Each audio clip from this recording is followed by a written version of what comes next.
Eh oui, moi je vous emmène vers le passé, figure-toi. Je vous ai parlé tout à l'heure de l'opération Dynamo. Alors peut-être qu'il y a une petite carte qui va vous rappeler ce qui s'est passé ici en mai 40, en fait. En 9 jours, eh bien, 1500 bateaux anglais, français, hollandais ont réussi à évacuer 340 000 soldats qui étaient coincés ici à Dunkerque. Les Allemands encerclaient la ville et 200 000 de ces soldats étaient anglais. Ils ont été rapatriés donc de l'autre côté. Évacués, quoi. Oui, exactement. Et c'est grâce à ça d'ailleurs que l'Angleterre n'a pas été envahie. Donc quand Winston Churchill a dit on ne gagne pas les guerres en évacuant les troupes, il avait un peu tort en l'occurrence puisque cette évacuation elle a été très très importante pour la suite du conflit. Bah, Guillaume, c'est surtout ceux qui sont revenus après nous libérer. Absolument, avec les Américains, c'est très important. Alors, il y a une chose aussi qu'on doit savoir, c'est que pendant cette opération Dynamo, eh bien, les bombardiers allemands travaillaient, pilonnaient les mers et les plages. 300 navires ont été envoyés par le fond à Zuidcote, juste à côté. Il reste quelques épaves qui témoignent encore de cet épisode important du conflit. À marée basse, la plage de Zuidcote laisse apparaître ses cicatrices. Pour avoir une chance de saisir cette image, il a fallu venir à l'aube. Elles ressemblent à des fossiles, mais ce sont en fait des épaves de bateaux anglais, pulvérisées par l'aviation allemande en mai 1940. Bruno, un passionné d'histoire, est le gardien de ces vestiges.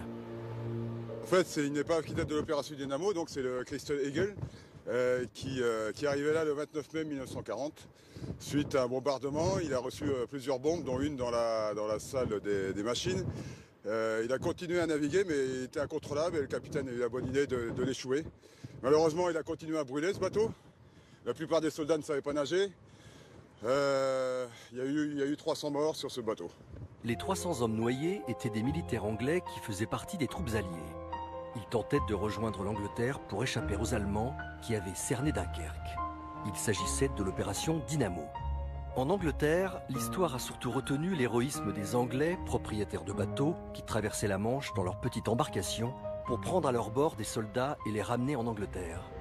Tout ce qui flottait a été utilisé pour cette opération Dynamo, jusqu'aux Little Ships, ces petits bateaux, c'est-à-dire des bateaux qui étaient des bateaux privés. Et même les propriétaires de ces bateaux sont venus d'eux-mêmes chercher les soldats. Et c'est ce qu'on appelait, ce que les Anglais appellent l'esprit de Dunkerque, Dunkerque Spirit. C'est justement parce que vraiment toute la population a été impliquée pour venir chercher leurs soldats. Et c'est ce qui a fait que pour les Anglais, c'est très important, cette opération Dynamo.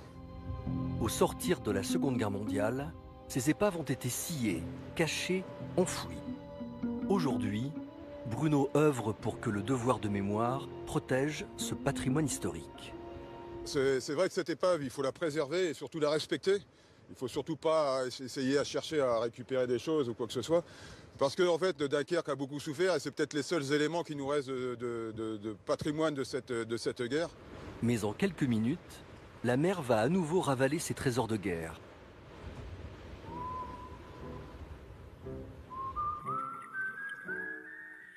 En 9 jours, l'opération Dynamo aura sauvé 338 226 soldats alliés. Témoins de ce tragique épisode de la guerre, 40 navires torpillés ou coulés par les mines dorment désormais dans la baie de Dunkerque. Alors ça, Guillaume, c'est à Zuidcote. Alors j'ai un copain, Henri Verneuil, il disait qu'on pouvait passer le week-end à Zuidcote. Tu veux dire que c'est l'adaptation de ce roman de Robert Merle? Ouais. Ce beau film avec Jean-Paul Belmondo, entre autres, hein, bien entendu. Alors nous, c'est comme La Rose pourpre du Dunkerque de Woody Allen. On fait sortir les gens qui étaient dans les films pour venir chez nous. Regarde Bruno Prévost qu'on a vu dans le film Prévost. Il est venu de Zuidcote. Bonjour il est là Bruno. avec nous. Bonjour.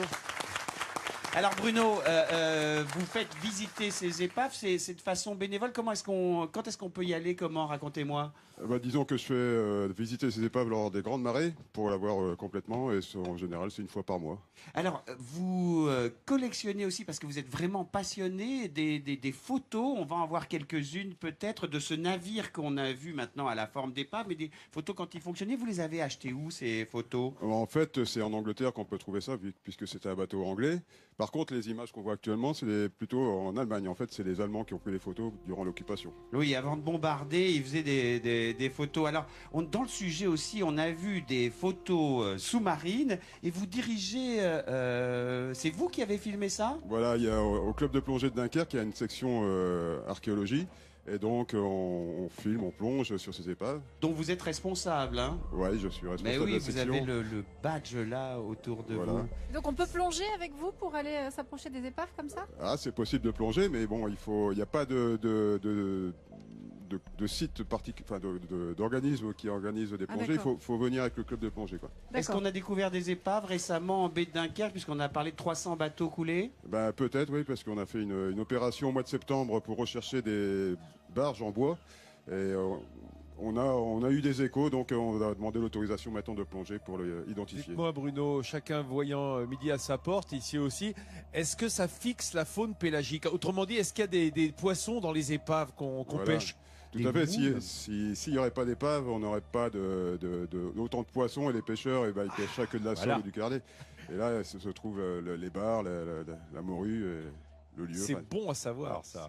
On une repère réserve. les épaves pour aller pêcher, quoi. Voilà. Alors pour tout ce travail que vous faites, la découverte de ces épaves et la préservation, parce qu'elles ont failli disparaître, ces épaves, il y en a certaines qui ont été totalement enlevées.